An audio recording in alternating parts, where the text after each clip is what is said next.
아브라함처럼 살지 않고 세상 것을 쫓아 살면서 말로만 나는 아브라함의 영적 자녀다라고 말하는 것은 아무 의미가 없습니다.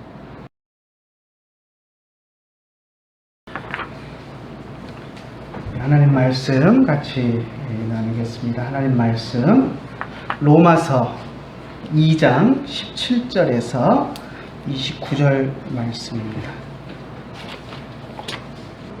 유대인이라 불리는 내가 율법을 의지하며 하나님을 자랑하며 율법의 교훈을 받아 하나님의 뜻을 알고 지극히 선한 것을 분간하며 맹인의 길을 인도하는 자요 어둠에 있는 자의 빛이요 율법에 있는 지식과 진리의 모본을 가진 자로서 어리석은 자의 교사요 어린 아이의 선생이라고 스스로 믿으니 그러면 다른 사람을 가르치는 내가 내 자신은 가르치지 아니하느냐? 도둑질하지 말라 선포하는 내가 도둑질하느냐? 간음하지 말라 말하는 내가 간음하느냐? 우상을 가증히 여기는 내가 신전 물건을 도둑질하느냐? 율법을 자랑하는 내가 율법을 범함으로 하나님을 욕되게 하느냐? 기록된 바와 같이 하나님의 이름이 너희 때문에 이방인 중에서 모독을 받는도다. 내가 율법을 행하면 할례가 유익하나 만일 율법을 범하면 내 할례는 무할례가 되느니라. 그런즉 무할례자가 율법의 규례를 지키면 그 무할례를 할례와 같이 여길 것이 아니냐. 또한 본래 무할례자가 율법을 온전히 지키면 율법 조문과 할례를 가지고 율법을 범하는 너를 정죄하지 아니하겠느냐. 무릇 표면적 유대인이 유대인이 아니요 표면적 육신의 할례가 아니니라. 오직 이면적 유대인이 유대인이며 할례는 마음에 할지니 영에 있고 율법 조문에 있지 아니한 것이라. 그 칭찬이 사람에게서가 아니요 다만 하나님에게서니라. 아멘.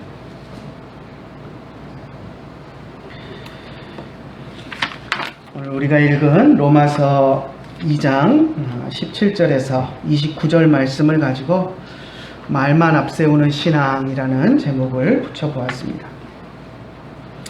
우리가 어떤 일을 할 때 어떤 일에 대한 자신감을 가지고 또 자부심을 가지고 일하는 것은 상당히 중요합니다. 그렇게 할 때 일에 대한 능률도 더 올라가고 또 실수도 적어지고 하는 일들을 봅니다.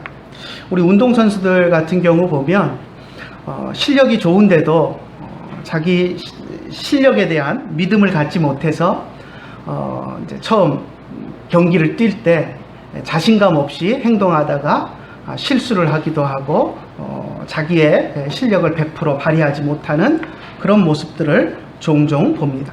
그럴 때 코치나 감독들이 어깨를 두드리면서 격려해 주면서 너를 믿고 해라. 너는 충분히 잘하니까 너를 스스로를 믿고 네가 할 수 있는 만큼만 하면 된다 하고 격려해 주면 또 그 격려를 가지고 또 자기 실력들을 발휘하는 그런 모습을 봅니다. 이렇게 어떤 일에 있어서 자신감을 갖고 내가 어떤 위치에 있고 내가 누구인가 하는 것들을 알고 행동하는 것은 중요합니다.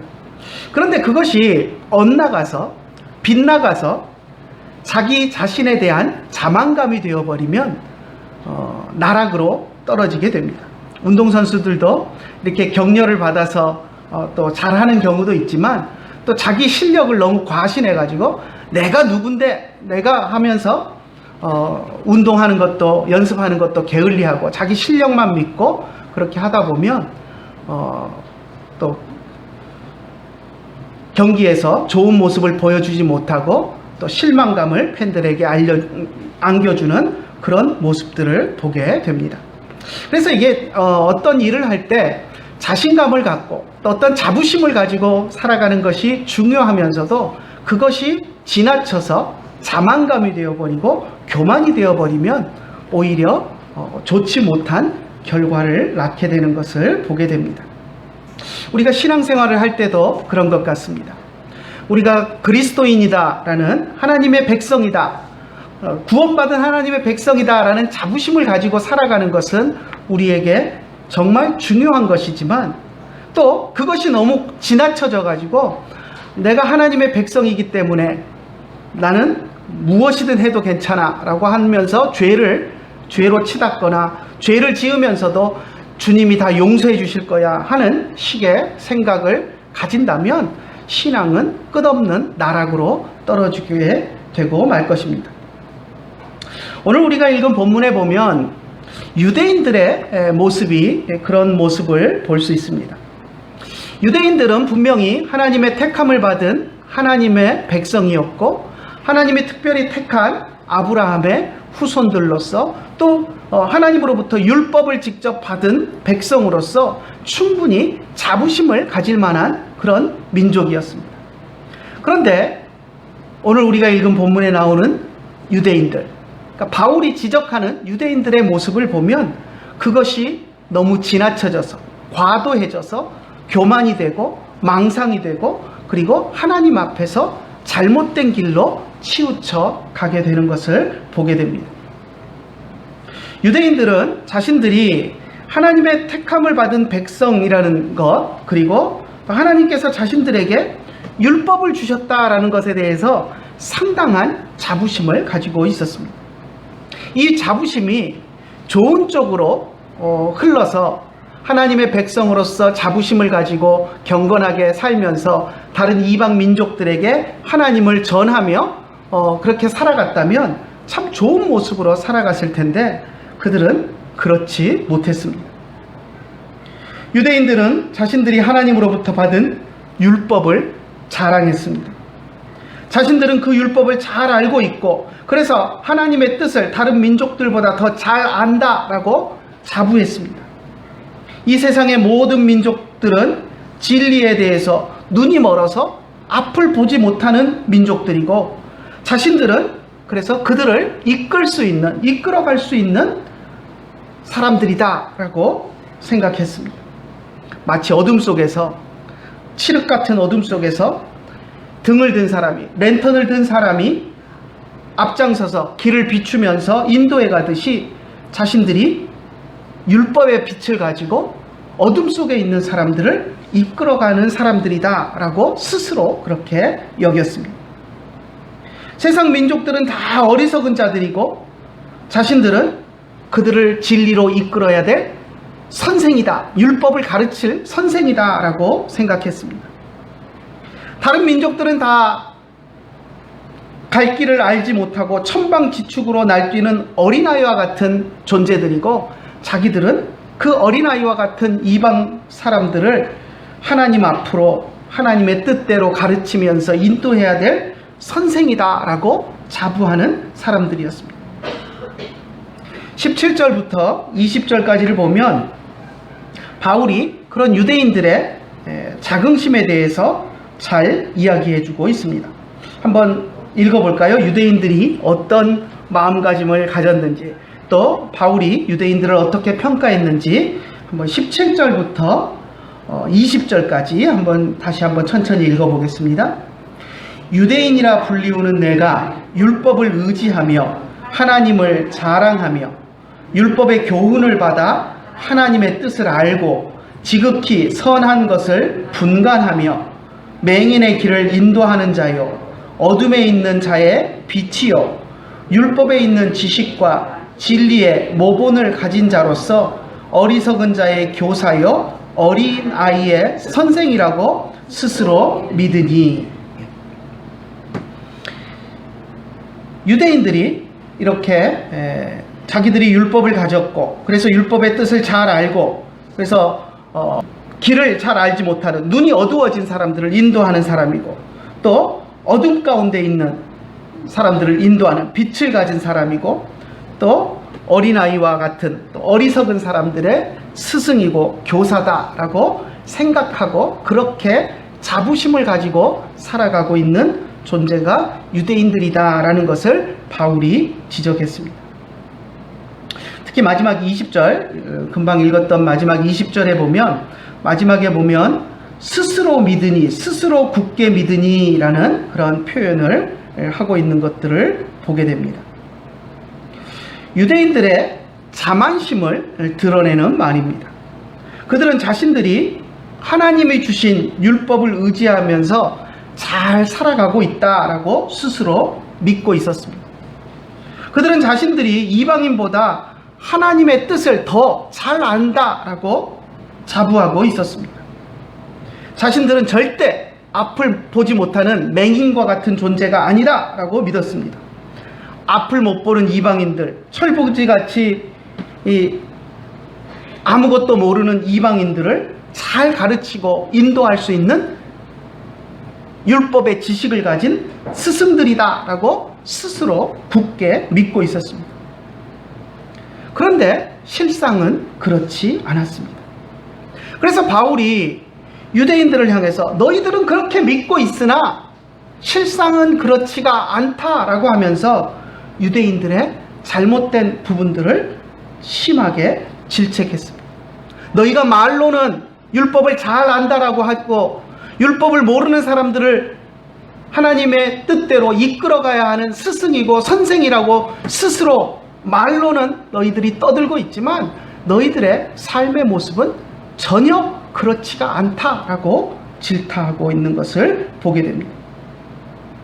율법에 기록되어 있는 것을 그렇게 잘 알고 가르치는 내가 왜 율법의 말씀을 삶 속에서 전혀 실천하지 않고 그렇게 살아가느냐라고 질책했습니다.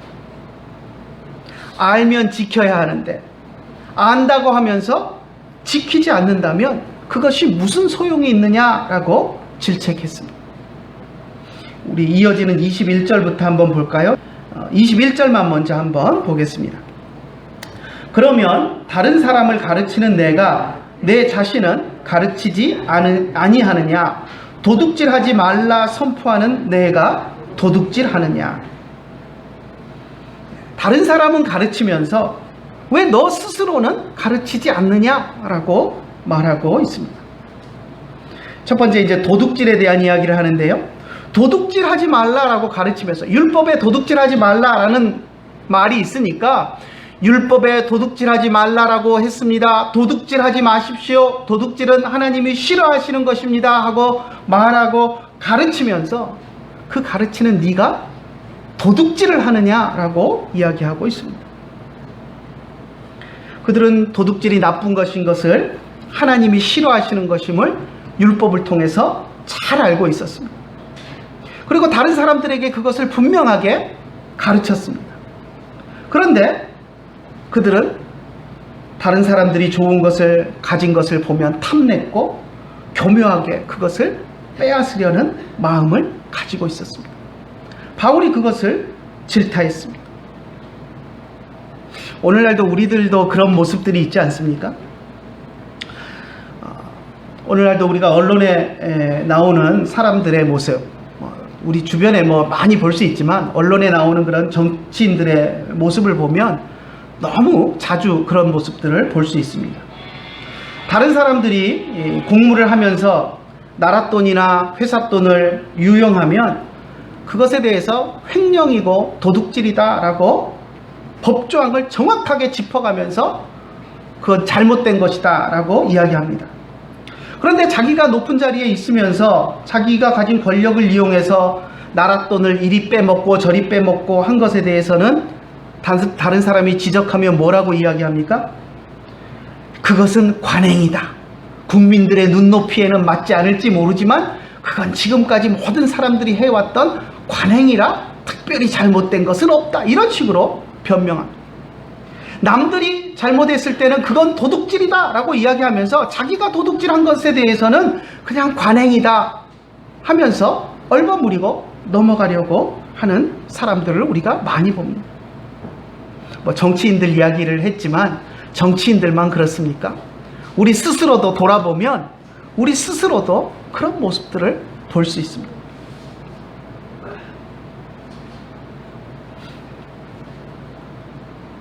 저도 이런 이야기를 하면 찔리는 것들이 상당히 있습니다. 특히 이제 저는 컴퓨터쟁이 생활을 하면서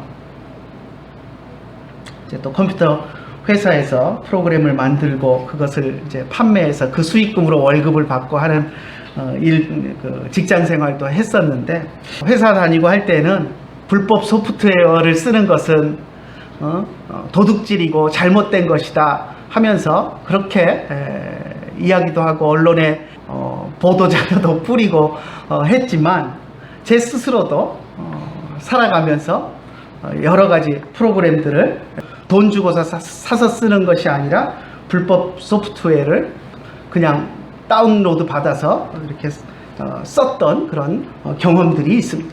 그러니까 그런 것들이 그것은 잘못된 것이다 입으로 이야기하지만, 내 스스로는 또 내가 쓸 때는 나 한 사람쯤이야 하면서 내가 이걸 가지고 뭐 큰 돈벌이를 하는 것도 아닌데 잠깐 쓰는 건데 뭐 어때 하면서 스스로에 대해서는 그렇게 다른 평가를 가지고 이야기하는 것을 저 스스로도 경험을 합니다.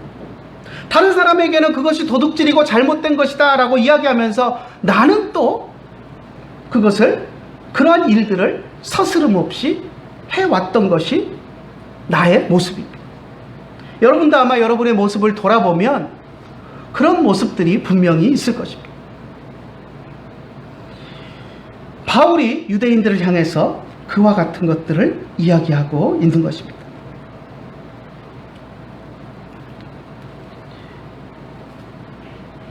가늠하지 말라 말하는 내가 가늠하느냐라고 유대인들을 향해서 또 질타합니다.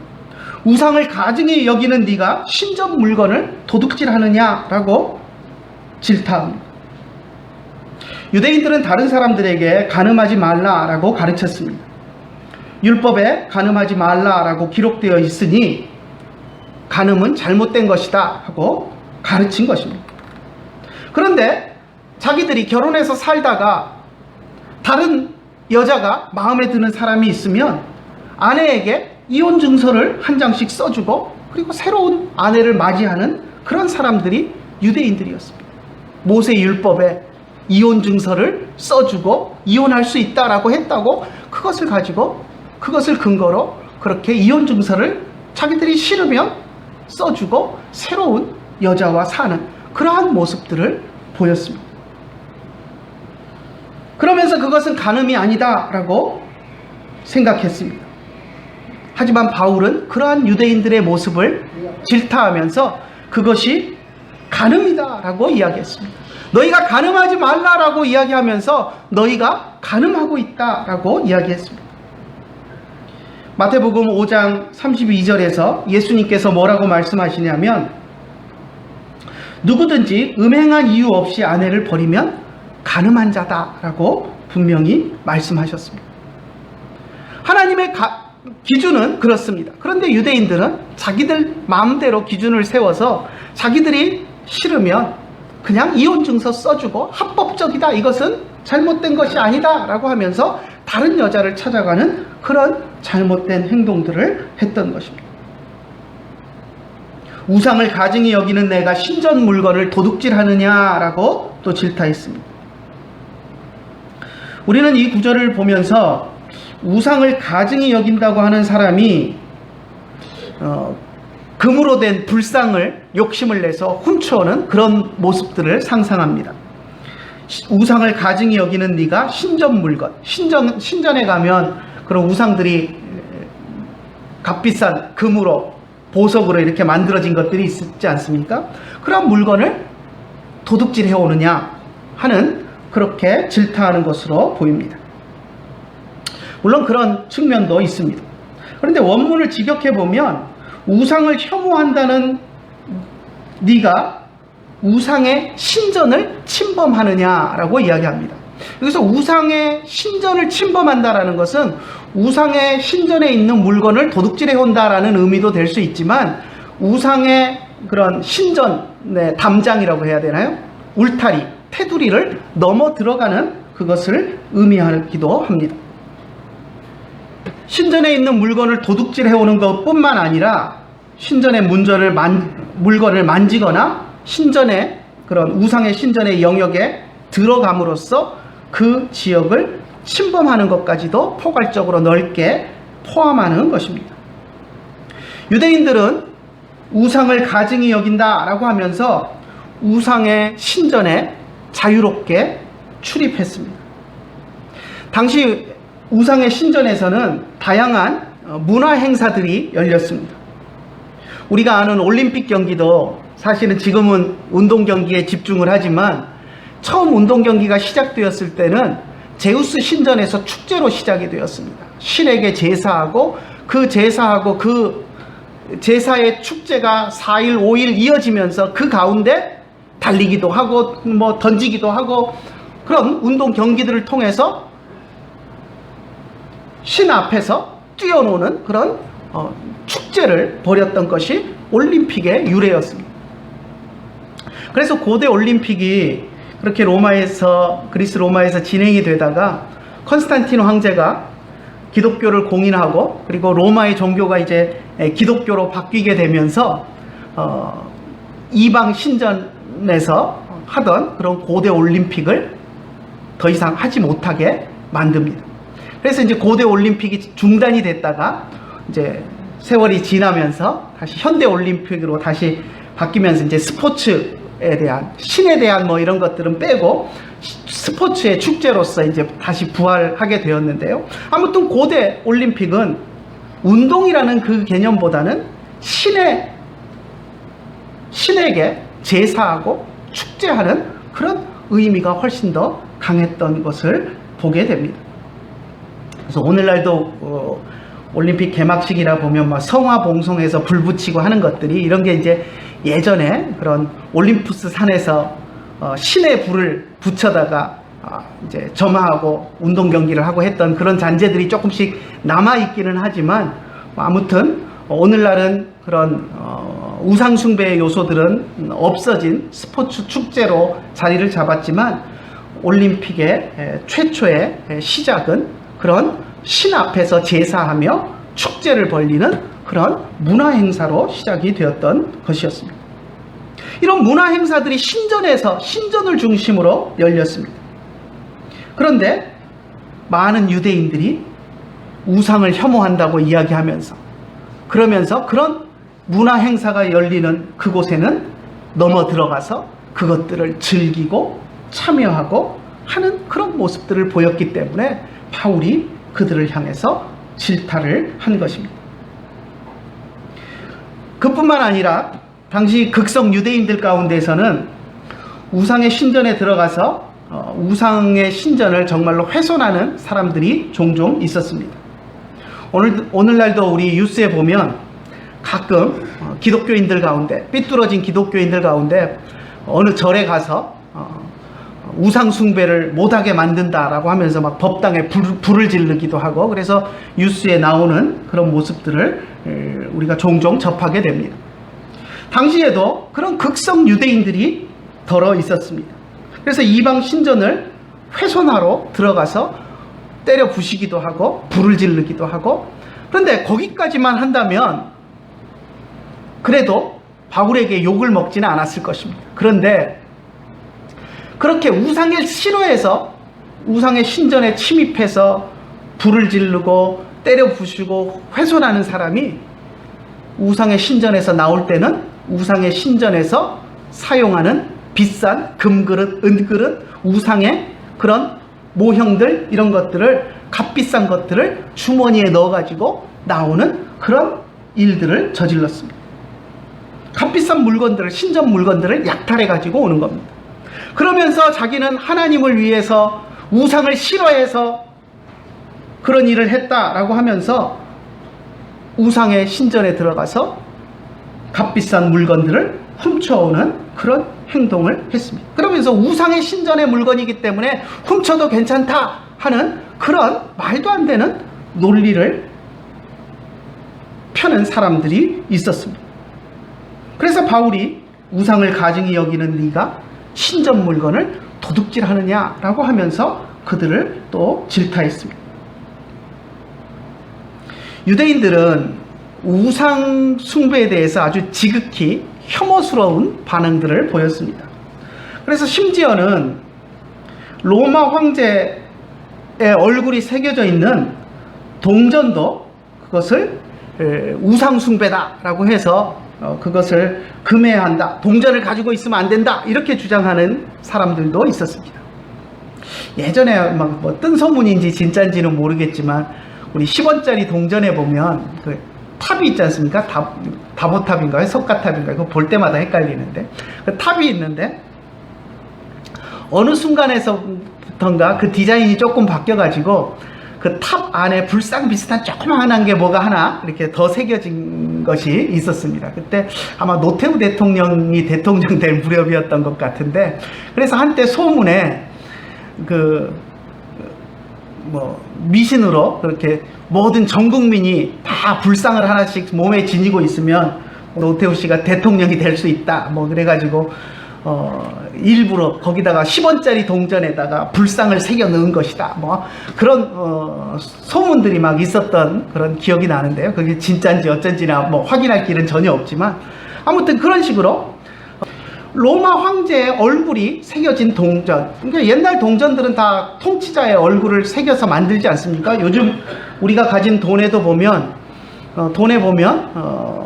이제 뭐 오늘날 왕은 없으니까 왕의 얼굴은 새기지 않지만 옛날에 사람들 중에서 우리가 존경하는 인물들의 얼굴들을 넣습니다. 그래서 뭐 100원짜리에 보면 이순신 장군의 얼굴도 있고, 또 뭐 종이돈에 보면 퇴계 이황 선생님도 있고, 뭐 제일 비싼 5만원권에는 우리 신사임당도 있고, 이렇게 얼굴을 그려 넣는 그런 모습들을 봅니다. 그것은 뭐 돈을 만드는 데 있어서 너무나도 당연한 전통이고, 옛날 로마 시대에는 황제의 흉상을 새겨 넣는 것이 그것이 전통이었습니다. 그런데 유대인들 가운데서는 로마 황제에 대한 숭배가 또 강요가 되기도 했기 때문에 로마 황제의 얼굴이 새겨져 있는 그 동전을 가지고 있는 것도 우상숭배다 하면서 그것을 금해야 한다라고 주장했던 사람들이 돈벌이를 위해서는 우상의 신전에 있는 물건을 훔쳐다가 그것을 파는 그러한 일들을 하면서 돈을 챙기는 그런 일들을 했습니다. 그래서 바울이 그런 유대인들을 향해서 너희가 우상의 물건을 가증히 여긴다고 하면서 우상의 신전 물건을 가져다가 돈을 챙기는 그런 일들을 하는 것이 옳으냐라고 질책을 했던 것입니다. 이런 것을 염두에 두고 바울이 유대인들의 이중성에 대해서 경고하고 책망했습니다. 유대인들은 우상의 신전뿐만 아니라 하나님께 드려지는 헌물도 훔치는 일들이 잦았습니다. 유대 역사가 요세푸스가 쓴 그 역사 기록에 의하면 바울 시대 그 비슷한 시대인데요. 로마 장군 글라우디우스라는 사람의 부인이 플로이아라는 사람이 있었습니다. 근데 그가 유대교를 개종을 하고 나서 예루살렘 성전에 헌물을 드리고 싶어 했습니다. 그러니까 자기가 로마에 살고 있으니까 로마시에서 예루살렘까지는 가기 힘드니까 로마에 있는 유대인들에게 자주색으로 된 화려한 옷과 금으로 된 그런 귀금속들을 로마에 있는 유대인 지도자들에게 주면서 자기가 예루살렘 성전에 헌물을 하고 싶으니 예루살렘으로 보내달라고 부탁을 하고 맡긴 것이 있었습니다. 그런데 로마에 있는 유대 지도자들이 그 헌물을 가로채서 자기들이 써버렸다라고 하는 기록을 유대 역사가 요세푸스가 기록을 해 놓았습니다. 이런 기록이 역사가에 의해서 남아있다라는 것을 보면 이게 한두 번 있었던 일이 아니었다라는 것을 우리가 생각할 수 있습니다. 그런 일들이 너무 흔했고, 그래서 그런 일들을 역사가가 역사책에 기록을 해 놓을 정도였다라는 것을 생각해 본다면 당시 유대인들의 그런 행태가, 도둑질하는 행태가 얼마나 심했는가 하는 것을 알 수 있습니다. 23절 한번 볼까요? 율법을 자랑하는 내가 율법을 범함으로 하나님을 욕되게 하느냐. 오늘날 우리가 예수를 믿기 때문에 우상인 부처의 상을 집안에다 들여놓을 수는 없습니다. 그렇지 않습니까? 그런데 한번 생각해 보십시오. 만약 어떤 사람이 순금으로 만든 멋진 금불상을 여러분들에게 주면서 가져라, 너 가져 라고 이야기한다면 여러분들 어떻게 하시겠습니까? 금으로, 금덩이로 만든 뭐 요만한 금두꺼비 요만한 조그만한 것도 보니까 뭐 몇천만 원 이상 하던데, 여러분 금불상을, 멋지게 생긴 금불상을 여러분들에게 주면서 가져라 라고 한다면 그런 일은 전혀 없겠지만 상상을 한번 해보십시오. 그러면 어떻게 하시겠습니까? 우상이니까 난 안 가져 라고 하실 수 있겠습니까? 몇 억 할 텐데 그거 가져와서 팔면. 물론 받아다가 녹여서 금덩어리로 팔아먹지 하는 사람도 있을 것입니다. 그거 불상으로 생각하지 말고 주는 금덩이니까 금덩이로 팔아먹으면 되지 않느냐라고 생각할 수도 있을 것입니다. 그런데 만약에 유명 조각가가 만든 예술성이 뛰어난 그런 작품이라거나 아니면 신라시대의 그런 우리가 국보처럼 여기는 신라시대의 그런 금불상을 준다면 과연 그것을 우리가 가져와서 녹여서 금덩이 녹여서 팔고 그리고 그것을 우상이 아닌 것으로 치부해 버릴 수 있겠습니다. 아마 그런 귀중한 가치가 있다고 생각을 하면 받아와 가지고 집안에 제일 잘 보이는 데다가 그것이 불상이건 어쨌건 모셔놓고 좀 아침 저녁으로 먼지 앉을까 봐 수건으로 닦는 그런 일들을 하고 있을지도 모릅니다. 그게 우리 안에 있는 이중성입니다. 우상을 가증히 여긴다라고 하면서 그걸 가져와 가지고 놓고서 내가 우상을 섬기는 것도 아닌데 뭐 이거는 예술품인데 골동품인데 하면서 아침 저녁으로 그걸 닦고 있는 그런 모습을 우리가 보일 수도 있습니다. 유대인들의 모습이 그랬습니다. 오늘 우리가 읽은 본문의 모습을 본문에 나오는 유대인이라는 이 말 대신에 그리스도인이라고 바꾸어서 읽으면 오늘날 우리 신자들에게도 다 그대로 적용되는 그런 말씀입니다. 그리스도인이라고 불리는 우리가 하나님의 말씀을 자랑하고 성경을 통해서 하나님의 뜻을 우리는 잘 안다고 자랑하면서 복음에 무지한 사람들에게 전도하고 복음을 전한다라고 하면서 실상은 하나님의 뜻을 거스리는 일들을 너무나도 많이 하고 있고 우리의 욕심에 치우쳐서 하나님이 싫어하시는 일들을 너무나 많이 하고 있지 않은가 우리가 우리의 모습을 돌아보아야 합니다. 24절 한번 볼까요? 기록된 바와 같이 하나님의 이름이 너희 때문에 이방인 중에서 모독을 받는도다. 얼마나 무서운 말인지 모릅니다. 오늘날도 세상 가운데서 그리스도인으로 드러난 많은 사람들 때문에 하나님의 이름이 모독을 받는 경우가 많습니다. 그리스도인으로 드러난 많은 유명인들이 거짓을 행하고 탈세를 하고 남의 것을 도둑질하고 믿지 않는 사람들 앞에서 부끄러운 모습들을 보이면서 욕먹는 모습들을 보입니다. 특히 정치인들 가운데 보면 정치인들 가운데 사실 가짜 표 얻기 위해서 신앙이 있는 것처럼 꾸미는 사람이 많으니까 그렇기도 하지만 정치인이라고 하면서 그리스도인이라고 하면서 정치의 세계에 발을 담그고 나면 표 얻기 위해서 법당에 가서 머리를 조아리기도 하고 참배를 하기도 하고 하는 그런 모습들을 우리들에게 보여줍니다. 그러한 행동들로 인하여서 하나님의 이름이 모독을 받는다라고 이야기하고 있습니다. 유명인이 아니더라도 그리스도인이라고 하는 내가 행동하는 행동으로 인해서 죄악된 행동으로 인해서 부끄러운 행동으로 인해서 내 주변에 있는 사람들이 하나님의 이름을 욕한다면 얼마나 무서운 일이 되겠습니까? 유대인들은 자신들이 율법을 받았다고 자랑했습니다. 또 율법을 받았다는 것 외에도 할례를 자랑했습니다. 할례는 하나님이 아브라함에게 명령하신 것입니다. 하나님의 언약을 받은 백성으로서 너의 자손 대대로 하나님의 백성이 되었다는 증표로 할례를 행해라 라고 하셨습니다. 유대인들을 향해서 사도 바울은 그런데 할례가 중요한 것이 아니라 하나님의 말씀을 얼마나 지키고 순종하는가 하는 것이 더 중요하다라고 말했습니다. 28절 한번 같이 읽어볼까요? 무릇 표면적 유대인이 유대인이 아니요 표면적 육신의 할례가 아니니라. 참된 하나님의 백성으로서 유대인은 겉으로 보이는 것이 아니다라는 것입니다. 할례도 마찬가지입니다. 겉으로 육신에 받은 할례가 참된 할례가 아니라 마음의 성령으로 할례를 받는 것이 더 중요하다라고 이야기합니다.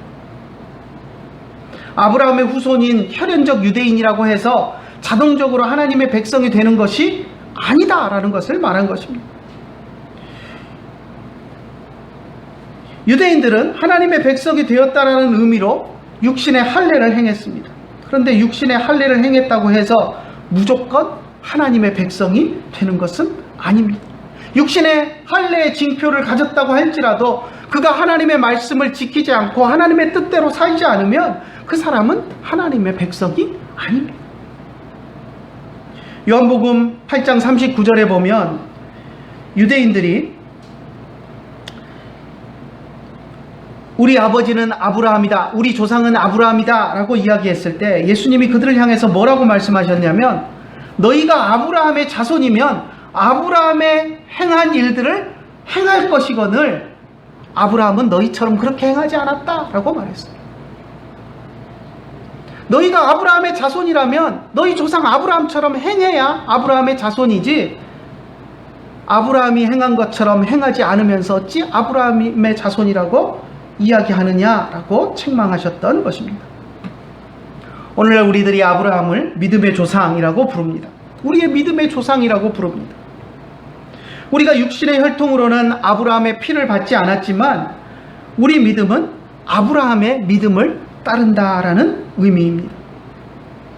하나님께서 아브라함에게 약속을 주실 때 하늘의 별을 보라라고 하면서 네 자손이 이와 같으리라 라고 말씀을 하셨습니다. 이것은 단순히 아브라함의 육신의 혈통을 통해서 태어나는 유대인들, 이스라엘 사람들의 숫자가 그렇게 많아질 것이다 라고 말씀하신 것이 아닙니다. 물론 그런 측면도 있지만 아브라함의 믿음을 통해서 아브라함의 후손을 통해서 오시는 예수 그리스도를 믿고 아브라함의 믿음을 따르는 믿음의 자손들이 하늘의 별처럼 많아질 것이다 라고 하신 말씀으로 우리가 이해해야 합니다. 우리가 아브라함의 믿음의 자녀다라고 말한다면 우리도 아브라함과 같은 믿음으로 살아야 합니다. 아브라함처럼 살지 않고 세상 것을 쫓아 살면서 말로만 나는 아브라함의 영적 자녀다라고 말하는 것은 아무 의미가 없습니다. 아브라함이 어떻게 살았습니까? 아브라함이 세상 것을 추구하면서 살았습니까? 어떻게 하면 좋은 땅을 차지해 볼까? 어떻게 하면 세상에서 좋은 것을 누리며 살까? 눈에 불을 켜고 혈안이 되어 살았습니까? 그러지 않았습니다. 조카 롯과 분쟁이 생겨서 헤어질 때도 네가 먼저 택해라. 네가 오른쪽으로 가면 나는 왼쪽으로 가고 네가 왼쪽으로 가면 나는 오른쪽으로 가겠다. 모든 것을 양보하고 이 땅에 연연하지 않았습니다. 어떻게 하면 내가 더 좋은 땅을 조카보다 차지할까? 그렇게 눈을 부릅뜨지 않았습니다. 하나님만 붙들고 살았습니다. 갈대 우르에서도 하나님이 네 고향 땅을 버리고 내가 명령하는 곳으로 가라 그랬을 때 아브라함은 어떻게 했습니까? 지금까지 내가 쌓아놓은 것이 있는데 아이고 이거 아까워서 어떡하나? 이걸 어떻게 다 돈으로 바꿔가지고 들고 갈까? 이런 궁리하지 않았습니다. 다 버리고 그냥 빈손으로 하나님이 가라고 하신 곳을 향해서 떠났던 것이 아브라함의 믿음이었습니다. 이스라엘 백성이 아브라함의 후손이 되었다라는 증표로 할례를 받았던 것처럼 오늘날도 우리는 영적인 아브라함의 후손이 되었다라는 의미로 세례를 받습니다. 그런데 세례를 받았다고 다 영적인 아브라함의 후손이 되는 것은 아닙니다. 하나님의 백성으로서 하나님의 뜻에 순종하는 삶을 살아야 영적인 아브라함의 후손이 되고 또 구원받은 그리스도인이 되는 것입니다. 말로만, 입으로만 그리스도인이 되지 맙시다. 우리가 어디 가서 유아 세례를 받았다고 또 모태신앙이라고 큰 소리 치면서 하나님의 말씀과 거리가 먼 삶을 산다면 그것은 하나님의 영광을 가리는 일이고 하나님을 모독하는 일이 될 것입니다. 그런 일이 없도록 우리가 믿음으로 살아가는 우리들이 되기를 간절히 소원합니다. 진심으로 하나님을 섬기고 하나님의 말씀에 순종하기 위해 세상의 모든 것을 내려놓고 하나님의 영광만을 위해서 달려가는 참 그리스도인이 되시기를 간절히 축원합니다. 기도하겠습니다. 하나님 아버지 은혜를 감사합니다. 오늘 사도가 우리 유대인들을 향해서 너희가 율법을 가지고 율법을 맡은 자로서 하나님의 백성으로 할례 받은 자로서 자부심을 가지고 살아가지만 너희가 그것에 부끄러운 모습으로 살지 않았느냐 하고 질타했던 그러한 모습들을 우리가 보았습니다. 그 유대인들의 모습이 오늘날 우리들의 모습임을 고백하고 우리가 주님 앞에 부끄러운 모습으로 무릎을 꿇습니다. 유대인들이 말로만 유대인이다, 율법을 받았다, 할례를 받은 하나님의 백성이다 라고 말하면서 온갖 추악하고 더러운 죄를 지으며 세상 속에서 살아갔던 것처럼 우리들도 입으로만 그리스도인이다 라고 말하고 세상과 다를 바 없이 세상 속에 세상 사람들과 섞여서 세상 사람들의 악한 모습들을 그대로 우리도 따라 답습하며 살았던 것을 주님 앞에 고백합니다.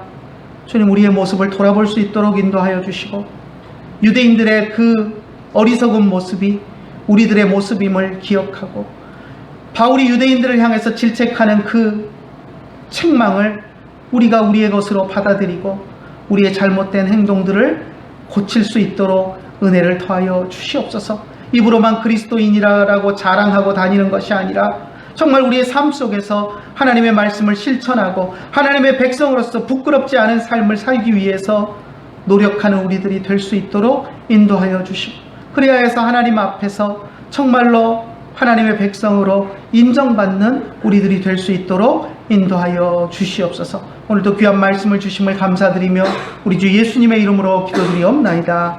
아멘. 평안 나눔하겠습니다. 베아타 샬롬, 우베이트카 샬롬, 베콜 아쉐르 레카 샬롬. 기도하겠습니다. 이제는 우리 주 예수 그리스도의 크신 은혜와 하나님 아버지의 한이 없으신 사랑과 성령님의 감화하시고 감동하시고 우리 가운데 교통하심이 이제 입으로만이 아니라 우리의 삶 속에서 그리스도인의 모습으로 살아가기를 원하는 주의 사랑하는 자녀들 머리 위에 이제로부터 영원토록 함께 계실지어다. 아멘.